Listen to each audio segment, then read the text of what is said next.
Yo, what is up, guys? Grim here. So, my ultimate goal for Bestiary League has been complete.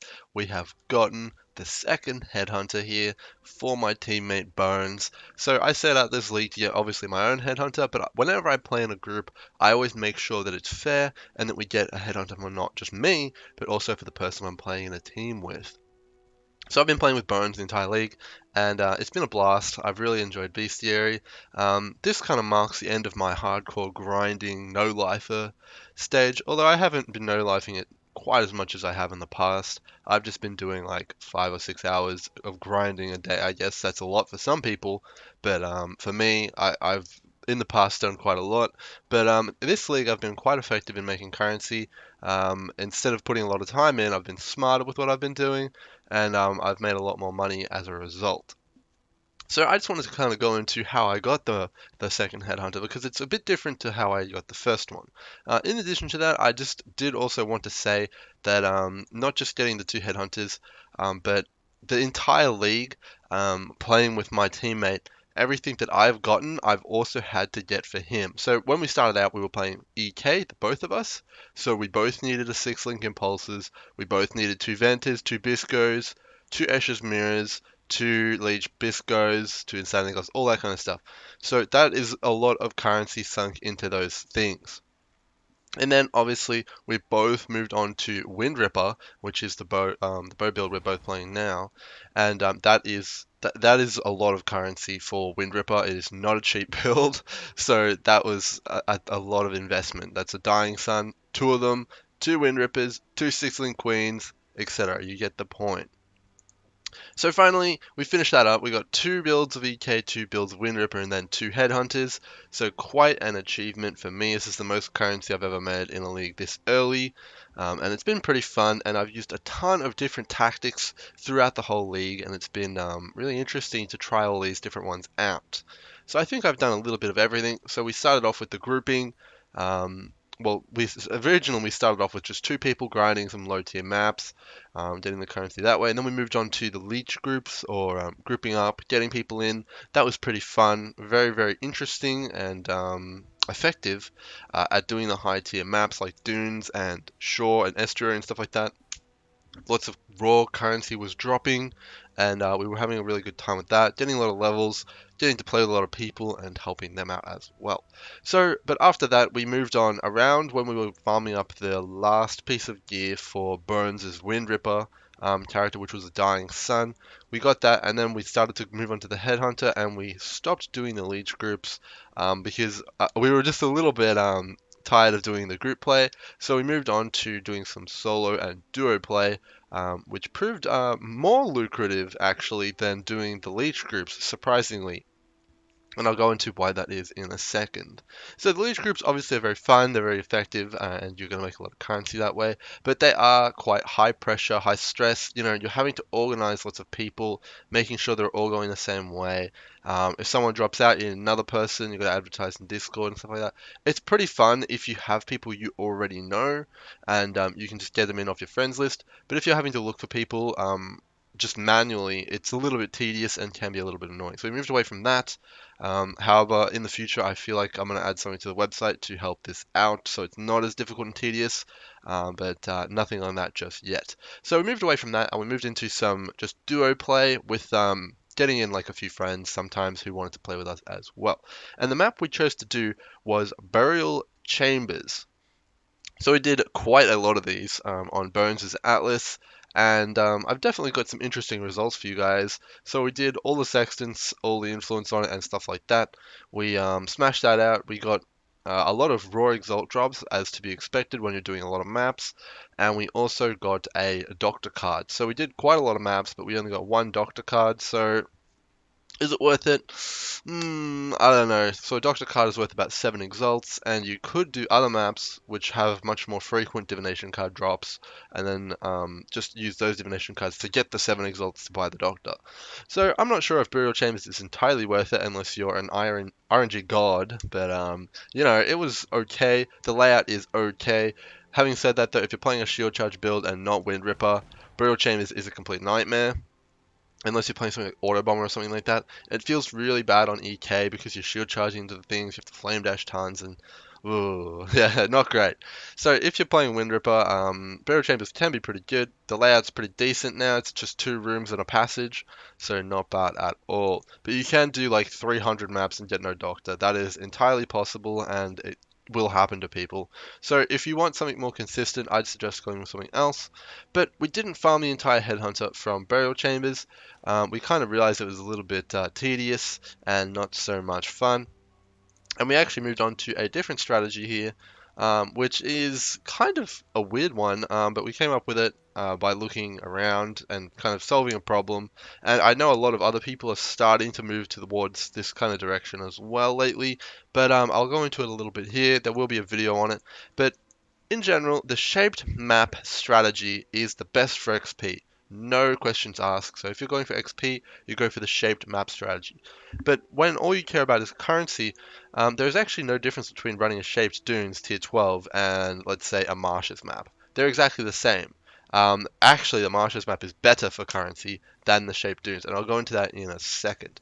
But basically, we were running these shape maps, and you need to invest lots of yellow sextants, lots of chisels, and just in general, you're going to be stressing out about having these returns and having just lots of maps coming in. So you have to worry about that, and that wasn't very fun. It was very stressful. A lot of that is in burial chambers as well. You have to worry about getting those tier 10 returns. However, it's not too bad. You will get the returns if you're chiseling and sextoning and all that kind of stuff. But I mean, who wants that stress, right? If you're grinding for something, you just want to have no investment pretty much and just be getting the money. You don't want to have to invest tons. I was spending like multiple exalts on yellow sextants for the red maps and chisels and stuff like that, and it wasn't good. So we wanted to move away from the shaped strategy towards something which had no or low investment. So we put this in the bin for the second hand hunter, and we didn't use that anymore. And we moved on to just running tons and tons of white maps. So what are we talking about here? We're talking about Haunted Mansion. We're talking about stuff like Toxic Sewers, Gorge, Channel, and just really good, cheap, easy layouts like Mausoleum is good, unshaped. And what you're like, oh, unshaped. Why are you doing it unshaped? So there's a few reasons, and we're gonna use Haunted Mansion as an example over here. So what are the pros and cons of running like a shaped versus non-shaped, right? So the shaped map, you have to sustain it. If you don't sustain it, you have to buy more for like 5 chaos or whatever the price is at the time. You don't have an option. So if you don't sustain, you have to buy lots of maps, which cost a lot of money. So that's digging into your expenses there. In shape maps, you have to chisel. Otherwise, you're just not going to be getting the returns you want, and you're going to be losing out on some map drops, and you're going to have to then go back to step one, which was buying maps. You also have to sextant most of the time if you're trying to sustain anything like tier 15s or 14s. You must sextant and you must have good mods. So there's more money down the drain. You have to be buying these sextants constantly, and that's pretty annoying. Let's be honest. I don't like buying them off PoE Trade or anything like that. It's not fun. So you have to do that, and it's going to be annoying. Next up, you have to have a shaped atlas, which is a pain in the ass. To set it up is a lot of currency, and kind of just to have it, you're losing out on a lot of opportunities. There's a big opportunity cost there, and I'm going to go into that in a second. But yeah, you need a shaped atlas, which is annoying. So those are like 4 things which are really, really super annoying, and there are tons of benefits to running the white maps instead of the shape maps. Having said that, there is one glaring benefit or 2 glaring benefits of running shape maps. XP is way better, and you do get better drops in the form of red sextants and maps like Minotaur and Guardian maps in general. So there are a few benefits to running shape maps, but there's a lot of negatives. So when we look at the white maps, so what are we looking for benefits over here? So for something like Haunted Mansion, right? Let's just say we want to run Haunted Mansion. So let's go over here. Let's open up a new PoE trade tab, Haunted Mansion map. This is exactly what I've been doing, by the way, as well. So you want to go here. You want to go select currency, alchemy orb.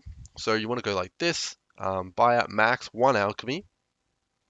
And you're going to notice that there's a ton of maps here for just 1 alchemy.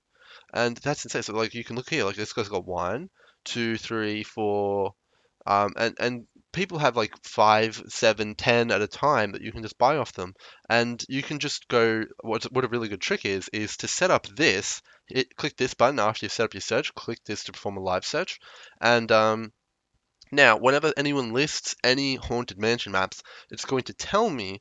And the really cool thing about this is if someone lists like 20, it's all going to come up bang at the same time under the same name. And what that allows you to do is just whisper someone, go like ba da da, and you can just say, I want all of these, and just pay them 20 alchemies.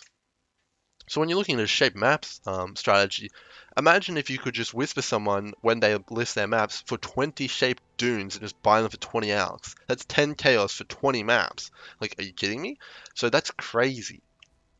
It's just nuts. And you're just going to make a lot of money that way because your investment in maps is just 10 chaos for 20 maps. And then obviously you alch them and roll them. But we're going to get onto another advantage here. And white maps have no bad mods. They don't have the curse mods. They don't have no leech, no regen. They don't have those at all. The only bad modifier they have is reflect. And reflect is fine, but it's not a high chance to get. So when you're rolling your maps, your white maps, you normally have to re-roll like 40 or 35 or at least sometimes 50% of your maps when they're shaped because you get really terrible mods like elemental weakness, reflect, enfeeble, vulnerability, all these kind of things which are really terrible on your maps. But with white maps, you just don't get any of those. So you can just use that currency that you would have spent and just save it up. So white maps are dirt cheap to run. That's the point. Dirt cheap to buy, dirt cheap to roll. And that's really, really important. Okay, so there's another advantage.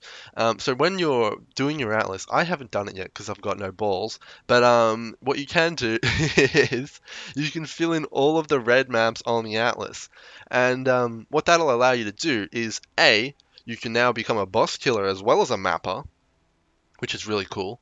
And B, that's going to unlock you another sextant. So you go from having 3 traditionally when you're doing the shaped strategy to 4. And that allows you to do interesting things like maybe on Haunted Mansion you want to do 1, 2, 3, 4 white sextants, which is really good. I mean, you can also go up to 5 if you're able to do the Elder quest line. However, I haven't been able to do it yet because I'm lazy, and a lot of people won't be able to do that. So 4 is still a really good number. And then if you're doing 5, oh my god, that's really good. Now I can put 5 white sextants on Haunted Mansion. 1, 2, 3, 4, 5. That's really crazy. And a city square is another really good one. It's very linear, so I can put 5 white sections on that, or you can do some interesting things. Let's say you're doing toxic sewer, you can run some blocks. You can like just go bang, bang, like block it up, and then you make even more returns up those sections.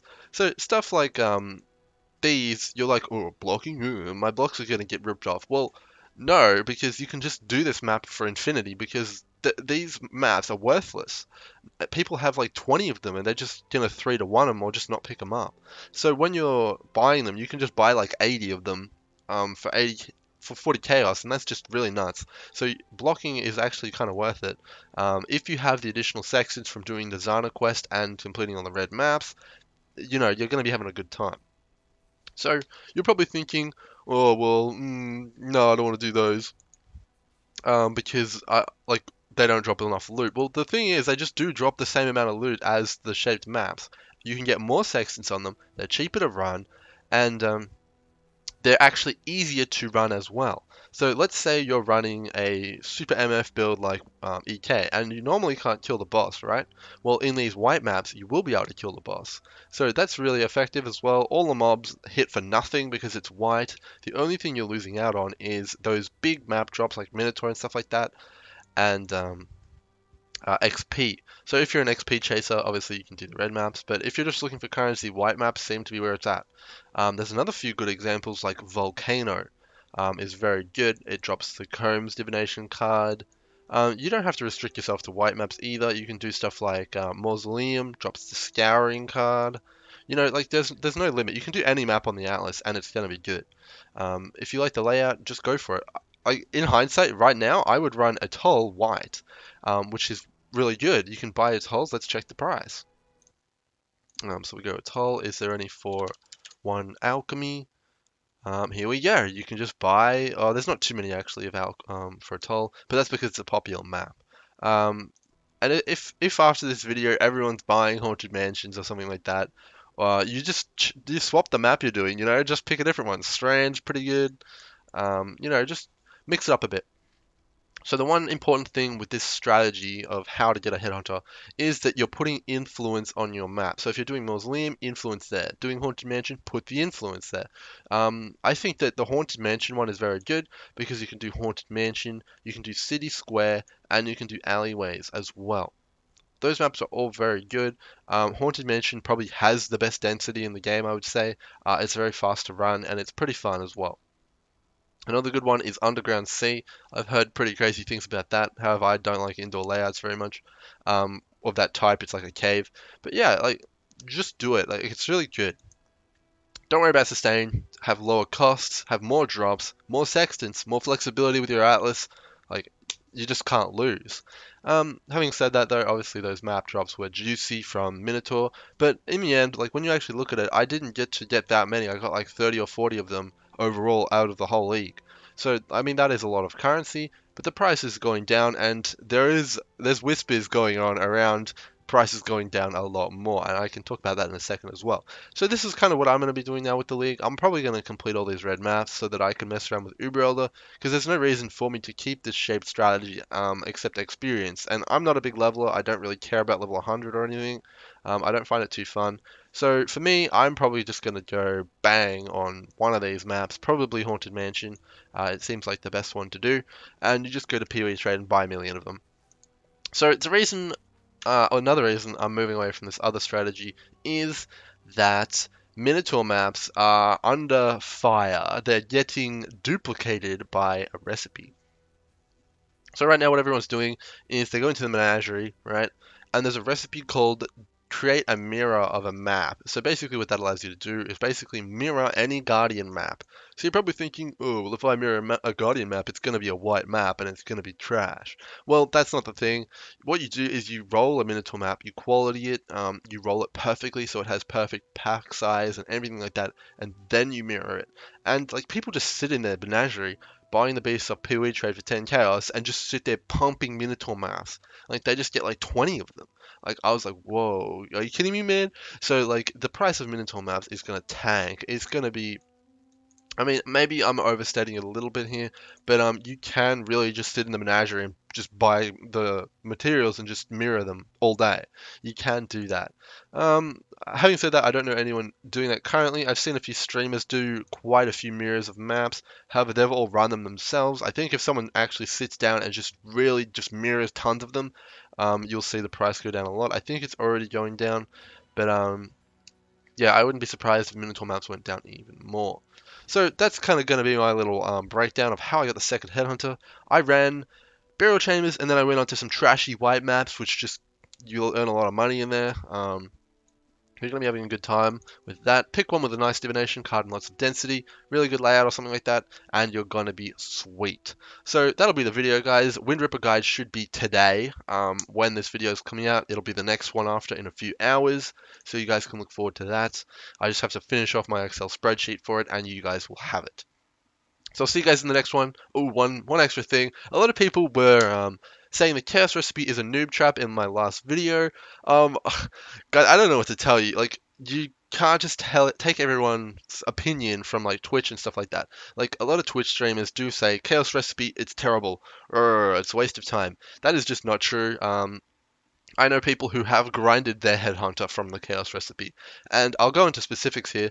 Basically, the way you do the chaos recipe is you get a full rarity character, right? You get generally it's a summoner, and you wear things like, what is it, the incandescent heart, things with light radius on it, and then you buy whack attack Myro maps, and that has massive increased rarity on it, and you have a ton of increased rarity from the light radius because that's how whack attack Myro works, and you go in there and you kill the map and it drops a billion rares. Like I'm talking like hundreds of rares or something like that.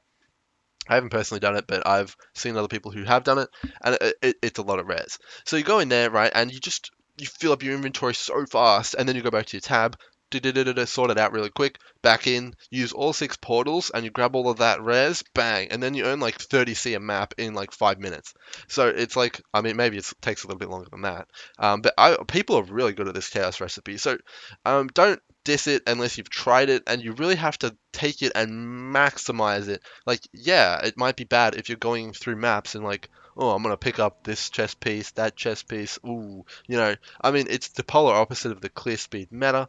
You're not going to be getting big drops like exalts and stuff like that, but it is a consistent slow burn. If you have that rarity character in Wakatek and Mario, you're not gonna. There's no question you're making money every hour, and you're gonna generally make the same amount of money every hour. It's a consistent income. So I mean, it's not for everyone. It's pretty fiddly, but you can't just say something's terrible without having to like really, really min max it. Try it. These people are making lots of chaos an hour. Is it as much as me? They probably make more than me in some hours when I get no drops. The way I play, the mapping, the speed clearing is RNG dependent. You can make like 20 chaos an hour if you get unlucky. You can obviously make 2,000 chaos an hour if you drop like a mirror or something like that. So yeah, don't knock it until you've tried it. It's not necessarily a noob trap.